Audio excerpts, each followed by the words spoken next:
Oke. Bismillah. Udah guys, dimulai cepat. Baiklah, bismillahirrahmanirrahim. Assalamualaikum warahmatullahi wabarakatuh. Waalaikumsalam warahmatullahi wabarakatuh. Di sini kami memenuhi tugas ketenagakerjaan akan mendiskusikan hasil diskusi kami tentang outsourcing. Baiklah, diskusi akan dimulai dari Ahmad Kurniawan, namun sebelumnya saya akan menjelaskan apa itu outsourcing.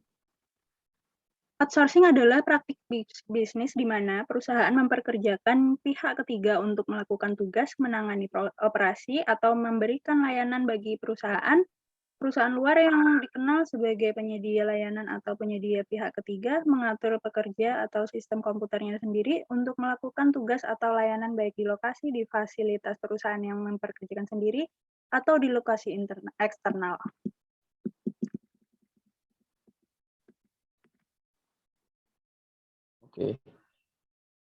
Oke, terima kasih Mbak Desi. Oke, menurut pendapat saya saya sangat setuju dengan bagian tersebut, sangat sesuai dengan fakta-fakta di lapangan. Dengan kehadiran sistem outsourcing, saya menilai bahwa para karyawan outsourcing tersebut rentan mengalami PHK, kesejahteraan kurang terjamin, berbeda dengan pekerjaan tetap yang memiliki klausul-klausul terkait kesejahteraan. Biasanya para pekerja outsourcing tidak banyak diberikan tunjangan oleh perusahaan.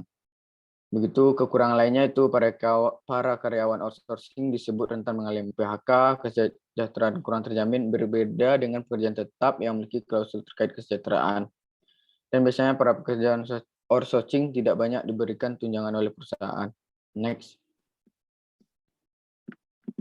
Oke, dari bagian tersebut saya juga menilai positif dari outsourcing seperti yaitu satu, mengurangi beban biaya rekrutmen karyawan, kedua, menghemat anggaran untuk memberikan pelatihan, ketiga, ada karyawan bisa lebih fokus mengurus kegiatan utama bisnis.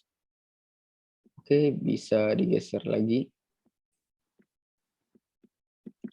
Oke, selanjutnya itu di sini saya menemukan ada beberapa pasal menurut saya yang sangat mengancam para pekerja.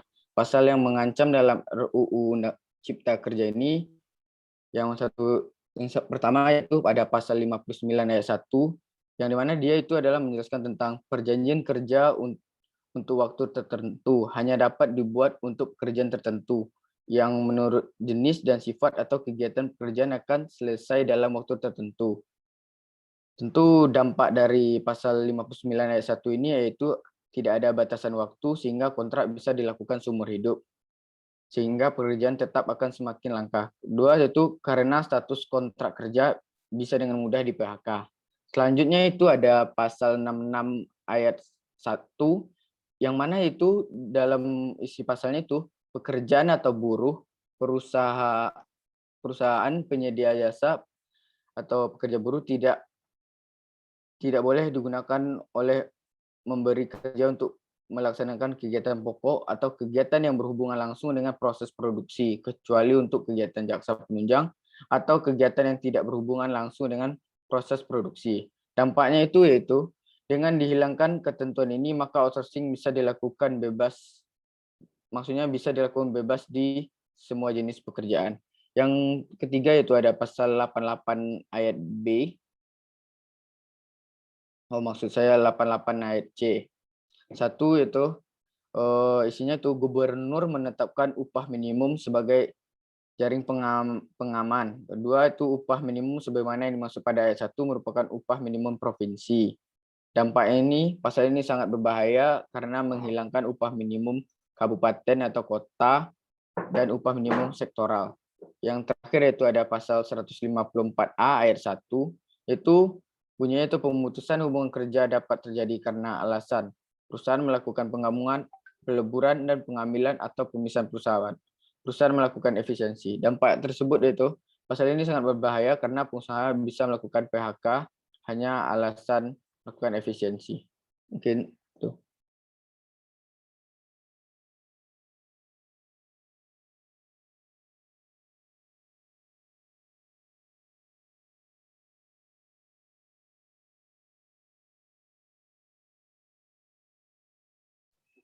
Selanjutnya, menurut pendapat saya, Sinta Beliva Sandi, saya setuju dengan bahkan yang telah dibagikan.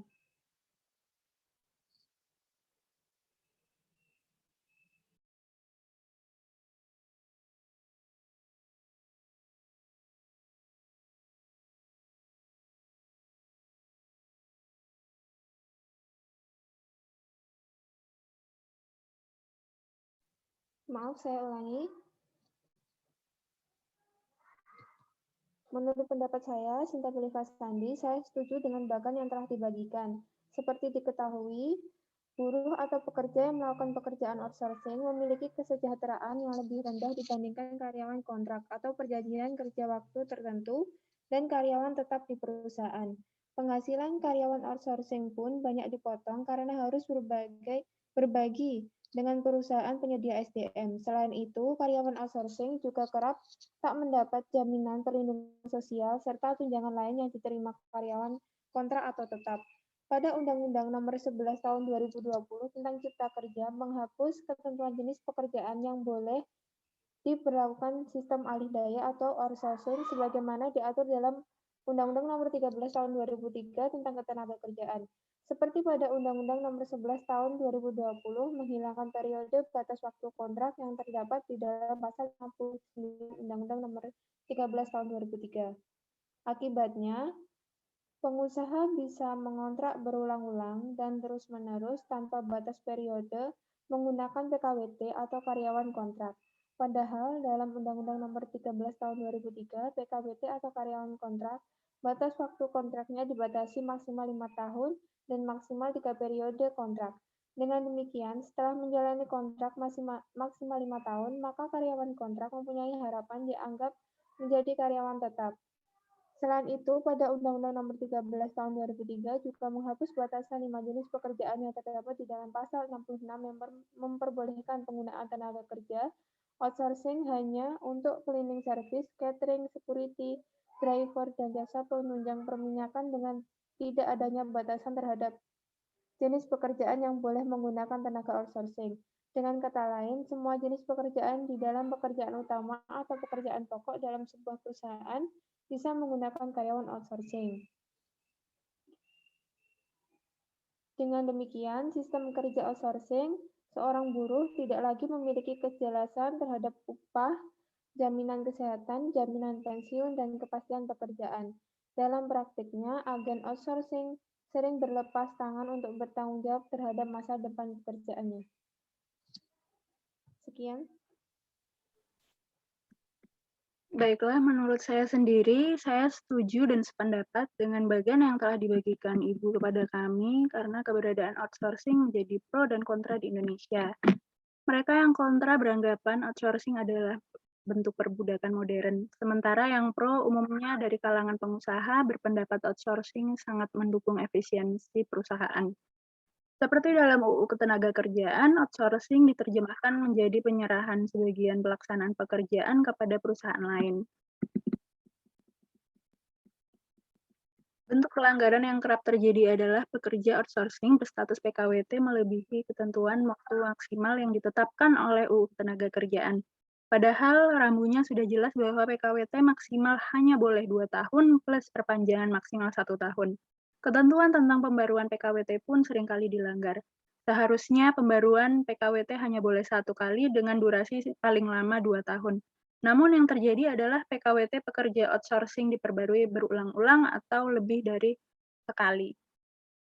UU Nomor 11 Tahun 2020 tentang Cipta Kerja mengubah sebagian ketentuan UU Nomor 13 Tahun 2003 tentang Ketenagakerjaan. Salah satunya terkait ketentuan outsourcing. Selama ini, outsourcing dalam UU Ketenagakerjaan diartikan sebagai penyerahan sebagai bagian pekerjaan kepada perusahaan lain. Penyerahan sebagian pekerjaan itu dilakukan melalui 2 mekanisme, yaitu perjanjian pemborongan pekerjaan atau penyediaan jasa pekerja atau buruh.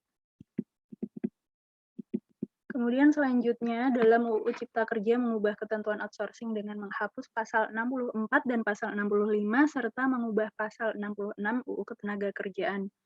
Outsourcing dalam UU Cipta Kerja dikenal dengan istilah alih daya. PP nomor 35 tahun 2021 tentang perjanjian kerja waktu tertentu, alih daya, waktu kerja, dan waktu istirahat, dan pemutusan hubungan kerja menyebutkan perusahaan alih daya adalah badan usaha berbentuk badan hukum yang memenuhi syarat untuk melaksanakan pekerjaan tertentu berdasarkan perjanjian yang disepakati dengan perusahaan pemberi pekerjaan.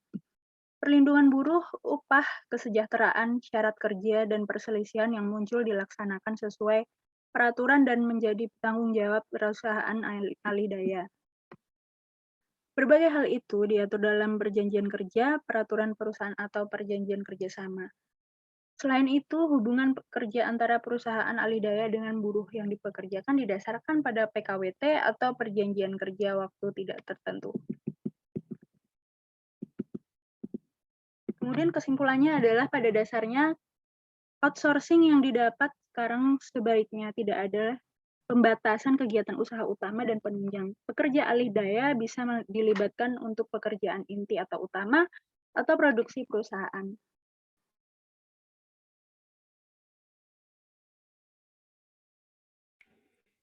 Kemudian pendapat dari saya, Audini Alia Marinavi, saya sendiri setuju dengan bagan tersebut dikarenakan secara faktual hal-hal tersebut memang sering terjadi. Sistem outsourcing ini sedari awal memang sudah menjadi problematika semenjak Undang-Undang Ketenagakerjaan. Hal tersebut terkait dengan PHK serta hak-hak kesejahteraan yang kurang terjamin dan tidak banyak diberi tunjangan oleh perusahaan. Untuk outsourcing juga sering terjadi pelanggaran, di antaranya seperti penyelenggaraan kontrak kerja yang melebihi ketentuan maksimal. Kemudian dalam Undang-Undang Ketenagakerjaan juga, penyelenggaraan kontrak PKWT itu hanya diperbolehkan 2 tahun dengan perpanjangan sekali, dan perpanjangannya hanya berjangka 1 tahun maksimal. Undang-Undang Nomor 11 Tahun 2020 tentang Cipta Kerja mengubah sebagian ketentuan Undang-Undang Nomor 13 Tahun 2003 tentang Ketenagakerjaan. Salah satunya terkait dengan ketentuan outsourcing, karena selama ini outsourcing dengan Undang-Undang Ketenagakerjaan itu diartikan sebagai penyerahan sebagian pekerjaan kepada perusahaan lain. Penyerahan sebagian pekerjaan ini tuh dapat dibagi ke dalam dua mekanisme, yaitu perjanjian pemborongan pekerjaan atau penyedia jasa pekerja buruh. Sekian pendapat dari saya kembalikan kepada Mbak Desi Rahmayani. Baiklah, sekian diskusi dari kami. Kurang lebihnya mohon maaf, karena kelebihan dan kesempurnaan hanyalah milik Allah Subhanahu wa Ta'ala. Sekian, wassalamualaikum warahmatullahi wabarakatuh. Waalaikumsalam warahmatullahi wabarakatuh.